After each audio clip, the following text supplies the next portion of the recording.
перетрається.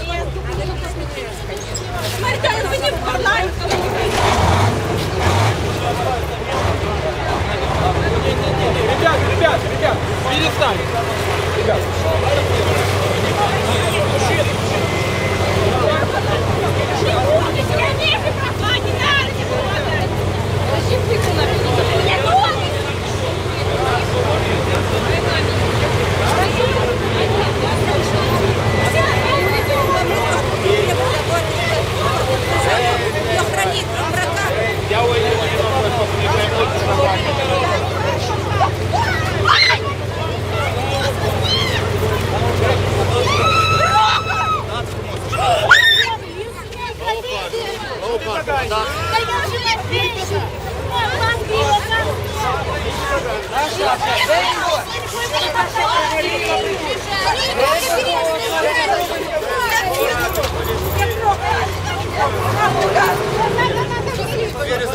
Как вы таскали женщин? Мы никого не таскали.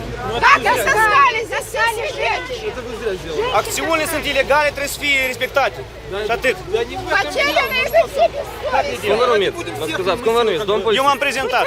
vă rog pentru mine Cine prezentați-vă. Să mă prezint dumneavoastră. Cine sunteți? На руки тянули. Вот Care problemă? Vreau să știți cum vreau să știu cum vă numiți. Prezentați-vă dumneavoastră și ați mă numit. Cum, poliția nu trebuie să prezint? Cetățeni m-am numit. Eu nu am auzit, eu cum am venit? Ce problemă dumneavoastră? Verificați sau... Trebuia să vin mai devreme? Фамилию. Eu m-am prezentat. Как? Я не слышу. Poftim? La revedere. Nicio problemă. Mai aproape, vă rog frumos, să nu vă crede motiv. Liniștit, calm. Eu m-am prezentat în fața cetățenilor. Locotenent colonel de poliție Gorcea, regiment Scut. M-am prezentat. Толкнул беременную женщину. Iată persoanele au prezentat. Толкнул. И пожилых толкнули беременную женщину.